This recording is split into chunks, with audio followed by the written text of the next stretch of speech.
यहाँ पर राम मंदिर को बनाना है, यहाँ पर जो है अपनी एक नई इमारतें यहाँ खड़ी करनी, जैसे कि पूरी नई दिल्ली के अंदर जो है सेंट्रल विस्टा किया जा रहा है, जबकि हालत इतनी ख़राब है मुल्क के अंदर कि हर चीज़ को बंद कर देना चाहिए था। लेकिन नेशनल विस्टा जो हज़ारों हज़ारों करोड़ करके बन के में तैयार होने वाला है, वो बन रहा है, स्टेचू बन रहा है। पूरा चार धाम जो है ना उसको मालूम नहीं क्या बनाया जा रहा है। अयोध्या को जो है इंटरनेशनल शहर बनाया जा रहा है। मतलब वो ऐसी चीज़ें हैं जो कि कुछ उनको बहुत ही पसंद और बहुत अच्छी लगती है, उसके अलावा उन्हें कोई भी इंटरेस्ट नहीं है।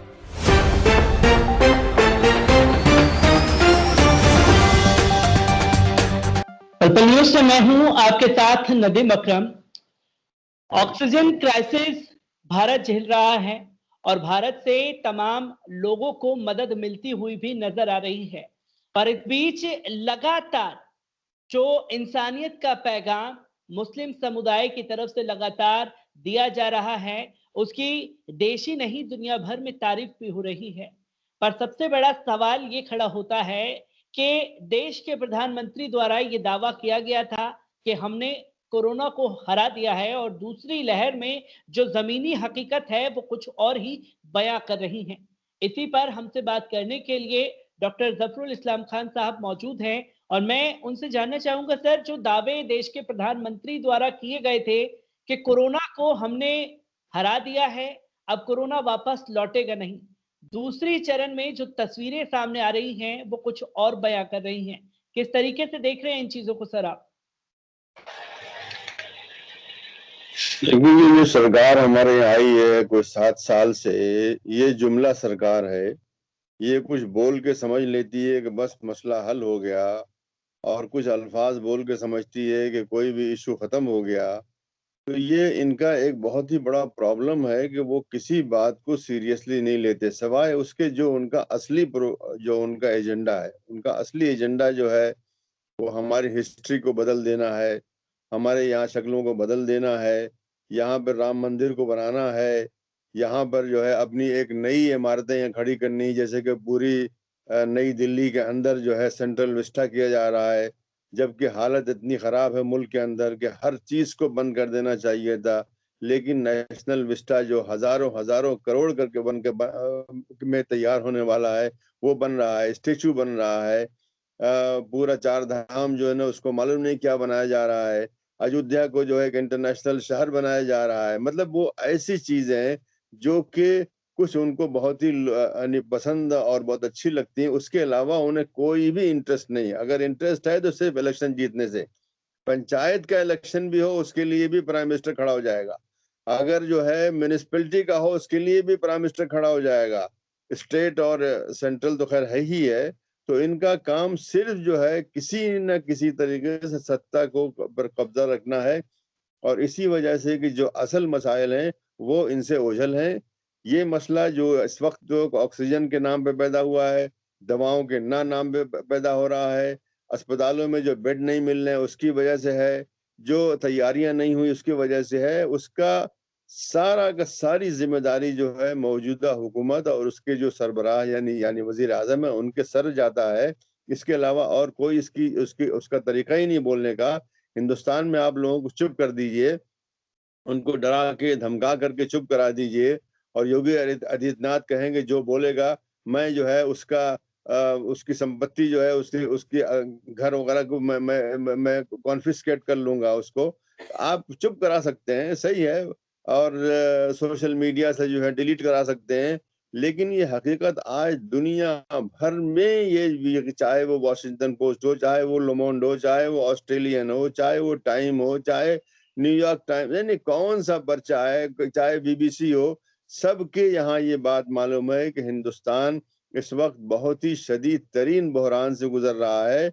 और ये बहरान जो है हुकूमत का पैदा किया हुआ है। पैदा किया हुआ क्यों है? इसलिए कि इनको पूरे 1 साल की मुद्दत मिली तैयारी करने के लिए। 1 साल कम नहीं होता है, चंद महीने भी बहुत होता है। 1 साल की मुद्दत मिली, लेकिन उसमें इस बात का बिल्कुल दुरुस्त है कि उन्होंने शुरू में किया, लॉकडाउन किया, ये सब किया, शुरू में किया और उसको कंट्रोल किया। लेकिन सारी दुनिया कह रही थी कि अभी सेकंड वेव भी आने वाली है, अभी थर्ड वेव भी आने वाली है। उसके वेरिएंट हो रहे हैं, यानी एक वायरस नई नई शक्लें लेके आ रहा है, सारी दुनिया बोल रही थी, लेकिन यहाँ पर जो है इन लोगों को कुछ मालूम नहीं होता था। और उसकी बुनियादी वजह यह है कि हमारे वजीर आजम ने, जो कि हिटलर की तरह हुकूमत करते हैं, अपने गिर्द जो है कुछ ऐसे एडवाइजर और आईएएस अफसरों को जमा कर रखा है जो वही बोलते हैं, वो जो चाहते हैं वो। जो जब आप ऐसा करेंगे, आपके एडवाइजर चापलूस होंगे और जो आप बोलेंगे वही बोलेंगे वो, तो फिर आपको सही जो है न आपको यानी एडवाइस मिलेगी और न आप उसको सुनेंगे अगर आएगी भी। अगर हमारे साबिक वजीर आजम मनमोहन सिंह ने इतनी अच्छी बात कही, लेकिन फौरन जो है उनको जो है एक तरह से गाली दे दी गई कि तुम चुप रहो, तुमको बोलना नहीं है तुमको। तो ये इसका तरीका है, ये खुद जिम्मेदार हैं। इन्होंने पहली जो वेव आई थी उस पर कंट्रोल किया, इसमें कोई शक नहीं है, लेकिन उसके बाद उनको इसी दौरान 1 साल की तैयारी करनी चाहिए थी, ऑक्सीजन के प्लांट लगाने चाहिए थी, हर अस्पताल के अंदर उनको मजीद बेड बनाने चाहिए थी, इनको फील्ड के बेड बनाने चाहिए थे, इनको दवाइयाँ जो है मुयस्सर करानी चाहिए थी। अब दवाइयाँ यहाँ पर हमारे यहाँ टीका नहीं है, लेकिन सारी दुनिया को ये टीका दे रहे थे, कह रहे 35 मुल्कों को हम टीका दे रहे हैं। अरे भाई, तुम्हारा घर खाली है, तुम दूसरी जगह जाके चैरिटी कर रहे हो, ये कौन सी बात है? ये अक्लमंदी की बात तो नहीं है। तो ये सारा का सारा जो आज मुसीबत है वो सिर्फ ऑक्सीजन की नहीं है, वो पूरा एक पूरी पॉलिसी का मसला है, जहां पर जो है यानी नाकामी ही नाकामी हर तरफ है और मुल्क को छोड़ दिया गया है। आज लोग भाग रहे हैं यहाँ से वहां, कोई कोई दवा के लिए भाग रहा है, कोई सिलेंडर के लिए भाग रहा है, कोई बेड के लिए भाग रहा है, कोई मरने के बाद अपने अजीज को दफन करने या जलाने के लिए भाग रहा है। जगह नहीं है। अब तो दिल्ली के अंदर भी हो रहा है कि आम जगहों पर उनको जलाया जा रहा है और नए नए शमशान घाट बनाए जा रहे हैं। कितने अफसोस की बात है कि इनको 1 साल मिला, लेकिन उस साल को उन्होंने इस्तेमाल नहीं किया और अब जो है दौड़ रहे हैं, सिंगापुर से मंगाया जा रहा है, अमेरिका से मंगाया जा रहा है और मान ली कहाँ से, इटली से मंगाया जा रहा है। वही इटली से गाली देते थे, वही इस इटली गाली देते थे, वो जो है वहां से उसने एक औरत भेज दिया जो हमारे यहाँ हुकूमत करना चाहती है, वहां से मंगवा रहे हैं और उसके लिए बड़ा खर्चा हो रहा है। मतलब आम हालात में आप कोई चीज मंगवाएं, आम हालात में वो आएगी तो बहुत कम खर्चे में आ जाएगी। अब हवाई जहाज भेज करके, बल्कि एयरफोर्स का हवाई जहाज भेज भेज के मंगवाया जा रहा है। तो ये सब इनका निकम्मापन है और बिल्कुल वाजे हो गया है कि इनको हुकूमत नहीं करना आता, उनको अवाम की कोई फिक्र नहीं है, उनको परेशानी नहीं है, उनको अवाम कितने, इसलिए अपने लिए उन्होंने इंतजाम कर लिया है। अपने लिए हर अस्पताल के अंदर 20-30 बेड जो है बिल्कुल वीआईपीज के लिए रख दिए गए। यहाँ का जो है ताज होटल, यहाँ का जो 5 स्टार होटल है, उसे खाली करा लिया गया है, उसके अंदर ये लोग रहेंगे। आम आदमी का क्या है भाई? तुमने अपना इंतजाम कर लिया, तुम्हारे लिए वही होना चाहिए था जो एक आम आदमी के लिए हो। आम आदमी के लिए वही होना चाहिए जो तुम्हारे लिए हो, ये नहीं कि तुम्हारे लिए कोई स्पेशल इंतजाम होगा। तो इन्होंने अपना इंतजाम तो कर लिया है, इनकी दवाएं तो हो रही हैं। देखा आपने कि बंबई के अंदर कितने कितने 100 करोड़ रुपए की जो है जो दवाएं लोगों को मिल नहीं रही हैं, बल्कि तिगने चौगे दान भी नहीं मिल रही हैं, वो इन्होंने ला करके अपने जो है ना पार्टी, बीजेपी पार्टी के ऑफिस में लाकर रखी हुई थी। और फडणवीस साहब रात को पहुंच गए पुलिस से लड़ाई करने के लिए कि हमारी, जब वही उसी दवा को तुम जो है महाराष्ट्र गवर्नमेंट को नहीं दे रहे हो तो किसी पार्टी को कैसे दे सकते हो? तो ये सारा का सारा मामला गड़बड़ है। इनके नजदीक हर काम जो इनको अच्छा लगता है वो दुरुस्त है, जो किसी और को अच्छा लगता है वो दुरुस्त नहीं है। तो ये आप जो कह रहे हैं कि ये ऑक्सीजन का मसला नहीं है, ये पूरी पॉलिसी का मसला है। पूरी पॉलिसी जो है नाकाम है और बता रही है कि ये लोग निकम्मे हैं और इस वक्त आम आम आदमी परेशान है। आप देख लीजिए कि वही जो है ऑक्सीजन का सिलेंडर जो 10,000 में मिलता है, आज 10,000 रुपए उस महीना के किराए पे मिल रहा है और किराया लेने के लिए जो है वो कहता है कि 25,000 रुपए वहां पे जो है ना एडवांस जमा करो। यानी क्या मुसीबत है? वो दवा जो कि एक 2,000, 1,500, 1,800 की है, वो 40,000 रेमडेसिविर जो है 40,000 रुपए की मिल रही है, वो भी ब्लैक मार्केट के अंदर मिल रही है। ये सब क्या है? ये सब जो है उस निकम्मेपन की वजह से है कि उसमें पूरा 1 साल ज़ाया कर दिया गया और तैयारी नहीं की गई। और अभी भी जो हमारे जो इस वक्त जो हालात हैं कि 3.5 लाख और 3.5 लाख से भी ज्यादा लोग रोजाना हो रहे हैं, जो कि गलत है। असल में इससे कहीं ज्यादा है। चलेंगे 2,000 लोग रोजाना मर रहे हैं, जो भी गलत है। दुनिया भर बोल रही है कि ये गलत है, इसलिए कि अगर हम उसको जमा करें कि सूरत से क्या आंकड़े आ रहे हैं, नागपुर से क्या आंकड़े आ रहे हैं, और जो है बंबई से क्या आ रहे हैं, लखनऊ से क्या आ रहे हैं, इलाहाबाद से क्या, वो जमा कर रहे हैं, तो उससे कहीं ज्यादा होता है हर जगह से। सूरत से ही जो है, वहां पे 200-300 लोग मरते हैं और यहाँ पे कहते हैं 20 आदमी मरे हैं, तो वो आंकड़े भी दुरुस्त नहीं है। वो सिर्फ इसलिए कि इन्होंने जो है उसको कम करके दिखाना है। जब तक आप हकीकत को नहीं मानेंगे, आप उसका इलाज भी नहीं करेंगे। तो हकीकत को भी मानना चाहिए, और अब से कम खुदा के वास्ते वो पॉलिसी बनाइए जो आम आदमी के फायदे के लिए हो, वीआईपी के फायदे के लिए नहीं, किसी जो है आरएसएस के जो है और बीजेपी के बड़े-बड़े नेताओं के फायदे के लिए नहीं, बल्कि आम आदमी के फायदे के लिए जो पॉलिसी होनी चाहिए वो बनाइए। हर आदमी को बेड मिलना चाहिए, हर आदमी को ऑक्सीजन मिलना चाहिए, हर आदमी को सही दाम पर दवा मिलनी चाहिए। अगर ऐसा हो पाएगा, तभी मैं समझता हूँ कि सही तरीके से यहाँ पे हुकूमत चलेगी। अगर ऐसा नहीं है तो वो हुकूमत हमारी नहीं है, बल्कि हुकूमत कुछ खास लोगों की है। सर, इसी के साथ मैं एक सवाल लेना चाहूँगा, क्योंकि अभी कुछ दिन पहले मद्रास हाई कोर्ट का एक जजमेंट आता है जिसमें चुनाव आयोग को कसूरवार ठहरा दिया जाता है और ये कहा जाता है कि हत्या का मुकदमा जो है वो चुनाव आयोग पर चलाया जाना चाहिए। क्या, और जो इंटरनेशनल मीडिया कह रहा है वो केंद्र सरकार को साफ तौर पर जिम्मेवार ठहरा रहा है, और देश का मीडिया जो है वो सिस्टम को जिम्मेदार ठहरा रहा है। सिस्टम और सरकार के बीच में मर आम आदमी रहा है, इसका जिम्मेवार कौन है? सरकार जिम्मेदार है भाई। जो वो इलेक्शन थे, इलेक्शन अगर मुलतवी हो जाते, 6 महीना 1 साल मुलतवी हो जाते, तो कौन सी मुसीबत आ जाती भाई? वहां पर जो है गवर्नर राज हो जाता, और क्या होता उसके अलावा। वो कर सकते थे, लेकिन इन्होंने किया, और खुद प्राइम मिनिस्टर ने जाकर वहां पर जो है रैलियां की, बड़ी बड़ी रैलियां की, और ये ऐलान किया कि ऐसी रैली तो मैंने जिंदगी में नहीं देखी, इतनी बड़ी बड़ी रैली। जब ऐसे हालात गुजर रहे हैं, सारी दुनिया चीख रही है कि क्या हो रहा है, कैसे वेरिएंट आ रहे हैं, कैसे जो है दोबारा जो है जूझ रहे हैं, अमेरिका में, बर्तानिया में, सारे मुल्कों में जूझ रहे हैं लोग, और यहाँ पर इतनी बड़ी बड़ी रैलियां कर रहे हैं। और रैलियां तो छोटी हैं, समझ लीजिए। ये जो कुंभ का मेला हुआ है, जो कि 11 मार्च से लेकर के अभी कल तक चला है, 29 अप्रैल तक चला है, मतलब 1.5 महीने से ज्यादा चला है। इसमें कि रोजाना जो है 10-10, 20 लाख आदमी आके वहां जमा हुए हैं, और हर गांव से जमा हुए हैं, हर शहर से जमा हुए हैं। ये तो पूरा समझ लिए प्लान है। ये तो पूरा समझ लिए एक युद्ध है कि फैलाने का।